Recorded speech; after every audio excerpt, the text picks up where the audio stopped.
Hello students, how are you all? I hope you all are fine. This is Mridula Jangid, faculty of Shivjyoti educational group Kota. बच्चों, आज का हमारा विषय है वितान पाठ्य पुस्तक का पाठ 1 भारतीय गायिकाओं में बेजोड़ लता मंगेशकर, जिसके लेखक हैं कुमार गंधर्व। बच्चों, सबसे पहले हम इसके लेखक के बारे में जानकारी प्राप्त करेंगे। इसके जो लेखक हैं कुमार गंधर्व, यह पद्म विभूषण, कालिदास सम्मान जैसे प्रतिष्ठित सम्मानों से सम्मानित हैं। इनका जन्म 1924 में सुलेभावी जिला बेलगाम कर्नाटक में हुआ था। इनका मूल नाम शिवपत्र साड़ीदा रमैया कामकली था।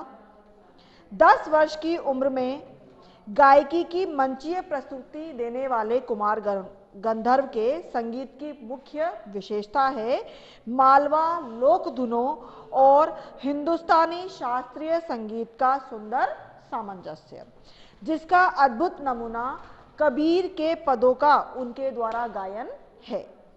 लोक में रचे बसे लुप्त प्राय पदों का संग्रह कर और उन्हें स्वरों में बांधकर अंतर्राष्ट्रीय पहचान दी गई है और सन 1992 में इनका स्वर्गवास हो गया था।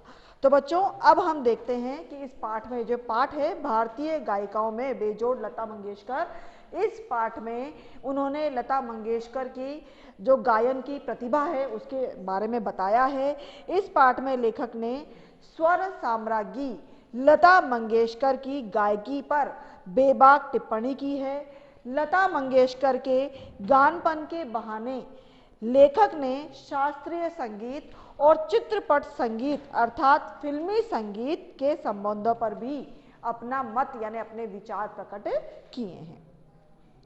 संगीत जो है वो जिंदगी को लय देता है, ताजगी देता है, हर मोड़ पर आने वाले उतार चढ़ाव से जूझने की ताकत देता है और हमारे मन को उन्मुक्त करता है।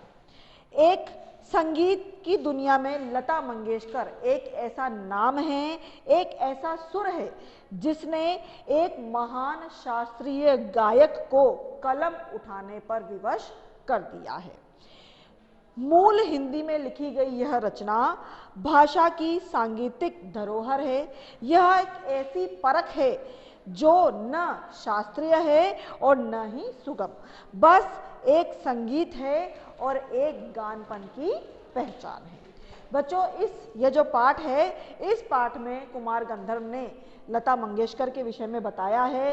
लेखक बताते हैं कि बरसों पहले वह बीमार था, तब एक दिन उसे रेडियो पर एक अद्वितीय स्वर सुनाई दिया। यह स्वर उसके अंतर्मन को छू गया। गाना समाप्त होने पर गायिका का नाम लता मंगेशकर बताया गया। नाम सुनकर वह हैरान रह गया। लेखक को प्रसिद्ध गायक दीनानाथ मंगेशकर की अजब गायकी का दूसरा रूप उनकी बेटी की कोमल आवाज में सुनने को मिला था। यह शायद बरसात फिल्म से पहले का गाना था। लता के पहले जो प्रसिद्ध गायिका थी वह है नूरजहां। इनका चित्रपट संगीत में अपना दबदबा था, परंतु लता उससे आगे निकल गई थी। कला के क्षेत्र में ऐसे चमत्कार बहुत ही कम होते हैं। जैसे प्रसिद्ध सितार वादक विलायत खां अपने सितार वादक पिता की तुलना में बहुत आगे निकल गए थे। आगे लेखक इस पाठ में बता रहे हैं। लेखक का मानना है कि लता के बराबर की गायकी कोई नहीं हुई है, यानी लता जी के समान कोई भी गायक नहीं हुआ है, उनके समान कोई अभी तक नहीं गा पाया है। लता ने चित्रपट संगीत को अत्यधिक लोकप्रिय बनाया। आज बच्चों के गाने का स्वर बदल गया है। यह सब लता के कारण ही संभव हुआ है। बच्चों का जो गाने का तरीका था, जो बच्चों की गाने की जो उनकी इच्छा थी, वो अब बदल गई है और यह सब लता मंगेशकर के गान के कारण ही हुआ है। चित्रपट संगीत के विविध प्रकारों को आम आदमी समझने लगा है तथा उसे गुनगुनाने लगा है। लता ने नई पीढ़ी के संगीत को संस्कारित किया है तथा आम आदमी में संगीत विषयक अभिरुचि को पैदा करने में उनका बहुत ही महत्वपूर्ण योगदान रहा है। आगे लेखक बता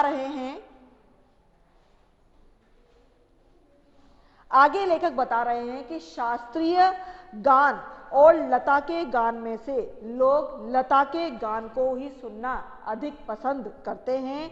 इसका कारण है लता के गाने का तरीका, उनका सुरीलापन एवं मस्त करने वाला उनका स्वर। जो उनका स्वर है वो इतना रोचक था, इतना मधुर था कि लोग शास्त्रीय गाने की जगह लता के गाने को ही सुनना अधिक पसंद करते हैं। श्रोता को रागों से नहीं सुमधुर गानपन से मतलब होता है। यह गानपन लता के स्वर में 100% मौजूद है और यही लता की लोकप्रियता का यानी उनकी प्रसिद्धि का भी मुख्य मर्म है, यानी जो मेन मुख्य वजह है। नूरजहां की गायकी में जहां एक मादक उतान मतलब एक नशीली ऊंची आवाज है उनकी, जो नूरजहां की आवाज थी वो ऐसी ही नशीली आवाज होती थी, वहीं लता के स्वर में एक निर्मलता होती है, उनमें कोमलता और मुग्धता का संगम होता है। मानो उनकी निजी जीवन में उनके स्वर एक अलग ही स्वर उनके झलक उठते हैं, यानी उनका जो निजी जीवन है उनमें उनके स्वर झलक उठते हैं। यह अलग बात है कि संगीत दिग्दर्शकों ने उनकी इस कला का उपयोग पूरी तरह से नहीं किया है। लता के गाने में एक प्रकार का नादमय उच्चार है। नादमय उच्चार का अर्थ होता है एक ऊंचा स्वर, ऊंचे स्वर में उन्होंने गाना गाया है, तो इस प्रकार का नादमय उच्चार उनके गाने में है। उनके गीत के 2 शब्दों का अंतर स्वरों के आलाप से भर जाता है। ऐसा लगता है मानो दोनों शब्द एक दूसरे में विलीन हो गए हैं। आगे लेखक ये कह रहे हैं कि लता की यह विशेषता अनुपम है। लोग कहते हैं कि लता ने करुण रस के गाने बहुत अच्छे गाए हैं। लेखक का यह मत है, यानी यह विचार है, इसके विपरीत है। जो लेखक का जो विचार है वो इसके विपरीत है कि उन्होंने करुण रस के गाने ज्यादा अच्छे गाए हैं। उनके अनुसार लता ने मुग्ध स्वर के गाने और मध्य और द्रुत लय में, यानी द्रुत मध्य और द्रुत यानी कि मध्य आवाज के साथ और तेज आवाज के साथ उन्होंने बहुत अच्छे गाए हैं। उनके अनुसार लेखक का यह मानना है कि संगीत दिग्दर्शकों ने उनसे ऊंची पट्टी में गवाकर यानी ऊंची आवाज में गवाकर उनके साथ अन्याय किया है। लेखक का मानना है कि शास्त्रीय संगीत व चित्रपट संगीत जो है उसकी तुलना करना निरर्थक है, क्योंकि शास्त्रीय संगीत अपनी जगह है और चित्रपट संगीत अपनी जगह है, तो दोनों में तुलना नहीं की जा सकती है। शास्त्रीय संगीत में गंभीरता, स्थायी भाव है, जबकि चित्रपट में संगीत में तेजी, लय व चपलता प्रमुख होती है। चित्रपट संगीत में ताल प्राथमिक अवस्था में होता है और शास्त्रीय संगीत में इसका परिष्कृत यानी शुद्ध रूप होता है। चित्रपट संगीत में आधे तालों, आसान लय, सुलभता व लोच की प्रमुखता आदि विशेषताएं होती है, जबकि चित्रपट संगीत गायकों को शास्त्रीय संगीत की उत्तम जानकारी होना आवश्यक होता है। यदि चित्रपट संगीत गाने वालों को इसकी जानकारी नहीं होगी तो वह चित्रपट संगीत भी, शास्त्रीय संगीत की जानकारी नहीं होगी तो वह चित्रपट संगीत भी अच्छे से नहीं गा पाएंगे। आगे ये बता रहे हैं कि लता के 3-3.5 मिनट के गान और 3.5 घंटे के शास्त्रीय महफिल का कलात्मक आनंद व आनंदात्मक मूल्य एक जैसा है। उनके गानों में स्वर, लय व शब्दार्थ का संगम होता है। गाने की सारी मिठास, सारी ताकत उसकी रंजकता का अर्थ होता है रिझाने की शक्ति पर आधारित होता है और रंजकता का संबंध रसिक यानी कि जो गाना सुन रहे हैं उनको आनंदित करने के समान होता है, यानी उनको आनंदित करने की उसमें सामर्थ्य होती है। आगे ये बता रहे हैं कि लता का स्थान अव्वल दर्जे के खानदानी गायकों के समान है।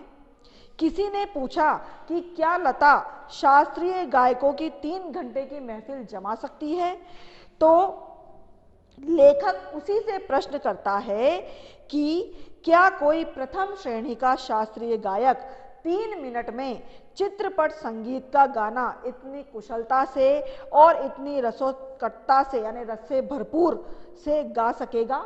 शायद नहीं। खानदानी गवैयों ने चित्रपट संगीत पर लोगों का कान बिगाड़ देने का आरोप लगाया है। लेखक का मानना है कि चित्रपट संगीत ने लोगों के कान सुधारे हैं।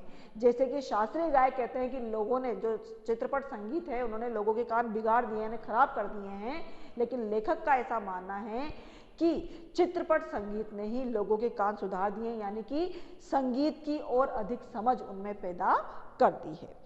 उनके जो लेखक का मत है कि शास्त्रीय गायक आत्मसंतुष्ट प्राणी हैं। उन्होंने शास्त्र शुद्धता को कर्मकांड की तरह तूल दे रखा है, यानी कि महत्व दिया हुआ है, जबकि चित्रपट संगीत ने अभिजात्य संगीत को लोगों तक पहुंचाया है। आज लोगों को शास्त्र शुद्ध तथा नीरस गाना नहीं बल्कि सुरीला और भावपूर्ण गाना चाहिए। चित्रपट संगीत का लचकदार होना ही इसकी सबसे बड़ी शक्ति होता है। चित्रपट संगीत की मान्यताएं, उसकी झंझटें और उसकी चुनौतियां अलग तरह की ही होती हैं, ये सभी निराली होती हैं। यहाँ नवनिर्माण की संभावनाएं भी बहुत हैं। बड़े बड़े संगीतकार शास्त्रीय रागदारी का, लोक गीतों की धुनों का भरपूर उपयोग कर रहे हैं। वे धूप की तरह कौतुक करने वाले यानी अचंभित करने वाले पंजाबी लोक गीतों का, बादल की तरह घुमरते राजस्थानी लोक गीतों का, घाटियों में गूंजते पहाड़ी लोक गीतों का, ऋतु चक्रों का और खेती से संबंधित कृषि गीतों का भी भरपूर उपयोग कर रहे हैं। आगे वो कह रहे हैं कि वास्तव में चित्रपट संगीत का दायरा बहुत बड़ा है। उसमें अनेक अलक्षित का अर्थ होता है बच्चों जिसकी ओर ध्यान न गया हो, ऐसे अलक्षित प्रयोग करने की गुंजाइश बनी हुई है। लता चित्रपट संगीत की अनभिषिक्त यानी बेताज साम्राज्ञी है। अनेक गायक गायिकाओं की तुलना में उनकी लोकप्रियता सबसे अधिक है। लगभग आधी शताब्दी से वे जनमन पर छाई हुई है। यह एक चमत्कार है जिसे हम प्रत्यक्ष अपनी आंखों से अपने इर्द गिर्द होता हुआ देख रहे हैं। तो बच्चों इस प्रकार लेखक ने यहाँ पर लता मंगेशकर की सारी विशेषताओं को, उनके संगीत की विशेषताओं का यहाँ पर वर्णन किया है। आप इस पाठ को अच्छे से पढ़ें और इसको समझें। घर में रहिए, सुरक्षित रहिए। धन्यवाद।